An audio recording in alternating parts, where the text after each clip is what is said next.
মহিলাদের তো পুরুষের সামনে যাওয়া বারণ, কিন্তু যখন মানুষ হজ করতে যায় তখন তো পুরুষ মহিলা একসাথে সামনাসামনি হজ করে, তখন কি কোনো পাপ হবে না?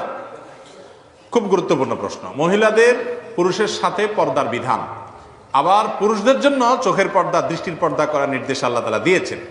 হজ এবং ওমরায় নারী এবং পুরুষ সবাই একই সঙ্গে যাওয়া আসা করতে হয়, আলাদা করে রাস্তা, আলাদা করে সবকিছু পৃথক করার সুযোগ নাই। সবাই মিনায় যেতে হয় দলে দলে, মুজদালিফা যেতে হয় দলে দলে, সেখানে পুরুষদের আলাদা মহিলাদের আলাদা করা সম্ভব হয় না। মসজিদুল হারামে, মদিনাতে মসজিদে নববীতে সেখানে আলাদা করা সম্ভব হয়, এই জন্য সেখানে আলাদা করে দেওয়া হয়েছে, পুরুষরা আলাদা মহিলা আলাদা সালাত আদায় করে। কিন্তু হজ এবং উমরার জন্য এক জায়গা থেকে আরেক জায়গা যেতে হয়, স্বামী স্ত্রী একসাথে যখন হজ করে আলাদা আলাদা কিভাবে যাবে? তো সেই জন্য সেখানে নারী পুরুষ একই সঙ্গে যাওয়া আসা করে। এরপরও সেখানে নারীরা তাদের মুখ সচরাচর নেকাব দিয়ে যেরকম ঢাকে, সেলাই করা ওড়না দিয়ে সেটা করবে না ইহরামরত অবস্থায়।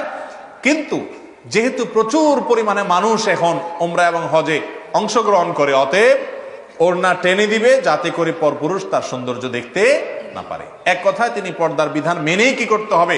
হজ এবং উমরা করতে হবে। অনেক মা বোন আছেন এই ভুলটা করেন, উমরা বা হজ করতে গিয়ে দেখা যায় তারা পর্দার বিধানটা মানেন না, অথচ ওখানেও পর্দার বিধান কি আছে? প্রযোজ্য আছে। আমাদের আয়েশা রাদিয়াল্লাহু তাআলা আনহা যখন হজ করেছেন, তিনি তার সম্পর্কে বলেছেন যে পুরুষ যখন কেউ আমার দৃষ্টির এরিয়াতে পড়ে আসে, সাথে সাথে আমি আমার সৌন্দর্যকে ঢেকে নেই, পর্দা করে ফেলি।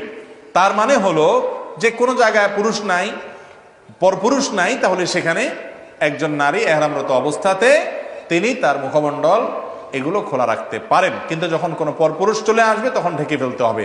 আর হজ উমরাতে বিশেষ করে যখন মিনাতে যায়, মুজদালিফা যায়, জামরাতে পাথর মারতে যায়, যাওয়া আসার পথে এই জায়গাগুলোতে আরাফাতে অবস্থানের সময়, ওই টাইমে এত লক্ষ লক্ষ মানুষ এখন তাকালেই চতুর্দিকে পরপুরুষ আর পরপুরুষ, সেজন্য সেই জায়গাতে তাদের সৌন্দর্য ঢাকবে এবং পর্দা করবে। তবে তার জন্য অনেক উলামা ইকরাম অনেকে বলেছেন যে ওড়না থাকবে, সেটাকে টেনে দিবে, মুখকে একদম বেঁধে ফেলবে না, কিন্তু পর্দা করার চেষ্টা হজ উমরাতেও থাকতে হবে। নারী পুরুষ একসাথে চলাফেরা করছে, যার যার মতো সে, নারী তার সৌন্দর্যকে ঢেকে ঢুকে চলছে, পুরুষ তার দৃষ্টিকে ঢেকে ঢুকে হেফাজত রেখে নিয়ন্ত্রণ করে চলছে।